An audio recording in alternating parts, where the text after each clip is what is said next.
നമസ്കാരം.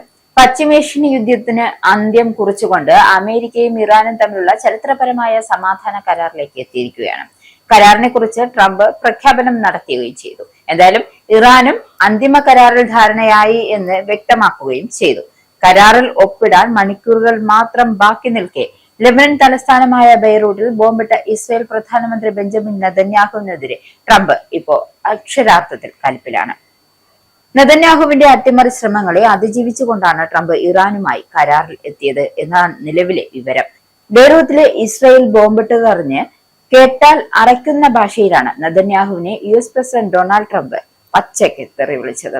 അതായത് തന്റെ 80ാം ജന്മദിന ആഘോഷങ്ങൾക്കായി വൈറ്റ് ഹൌസ് ഒരുങ്ങുന്നതിനിടെയാണ് സഖ്യകക്ഷിയായ ഇസ്രായേലിന്റെ തലവന് ട്രംപ് അന്ത്യശാസനം നൽകിയിരിക്കുന്നത്. അല്ലെങ്കിൽ നെതന്യാഹുവിന് ഒട്ടും വിവേചന ബുദ്ധി ഇല്ല എന്നും അവൻ കാരണം എല്ലാം കുളമാകുന്ന അവസ്ഥയിലാണ് എന്നാണ് ട്രംപ് പറഞ്ഞു വെച്ചത്. ഇക്കാര്യമാണ് മാധ്യമങ്ങൾ, അതായത് അന്താരാഷ്ട്ര മാധ്യമങ്ങൾ റിപ്പോർട്ട് ചെയ്യുന്നത്. പ്രസിഡന്റ് ട്രംപുമായി ഞായറാഴ്ച നടത്തിയ ഔദ്യോഗിക സംഭാഷണത്തിന്റെ ഞെട്ടിക്കുന്ന വിവരങ്ങളാണ് പുറത്തു വന്നത്.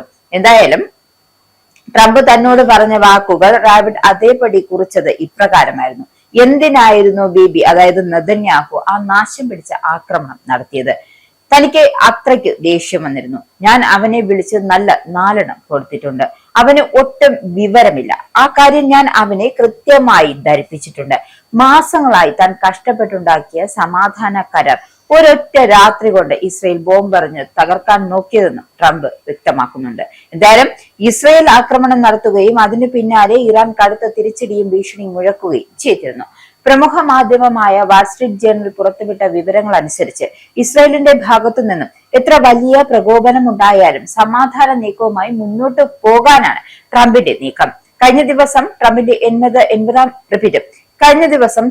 80ാം ജന്മദിനം വൈറ്റ് ഹൌസ് വളപ്പിൽ വിപുലമായ പരിപാടികളോടെയാണ് ആഘോഷിച്ചത്. വൈറ്റ് ഹൌസ് വക്താവ് ഡാനിയേറ്റ് വൈറ്റിന്റെ നേതൃത്വത്തിലായിരുന്നു ആഘോഷങ്ങൾ നടന്നത്.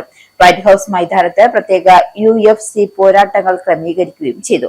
5000-ഓളം പ്രമുഖർ ഈ പരിപാടിയിൽ നേരിട്ട് പങ്കെടുക്കുന്നുണ്ട്.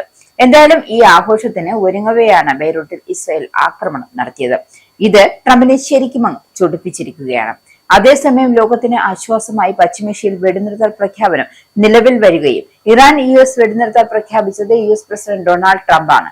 എന്തായാലും ഇറാൻ അമേരിക്ക സമാധാന കരാർ വെള്ളിയാഴ്ച സ്വിറ്റ്സർലൻഡിൽ ഒപ്പുവെക്കുമെന്നാണ് നിലവിലെ വിവരം. മധ്യസ്ഥ രാജ്യങ്ങളുടെ നേതൃത്വത്തിൽ നടന്ന തിരക്കിട്ട നീക്കത്തിനൊടുവിലാണ് അവസാനം ഈ ഒരു സമാധാന കരാറിലേക്ക് എത്തിച്ചേർന്നിരിക്കുന്നത്. ഹോർമോസ് കടലിടുക്കിലെ വാഷിംഗ്ടന്റെ നാവിക ഉപരോധം അവസാനിപ്പിക്കുന്നതായും ട്രംപ് പ്രഖ്യാപിച്ചിട്ടുണ്ട്.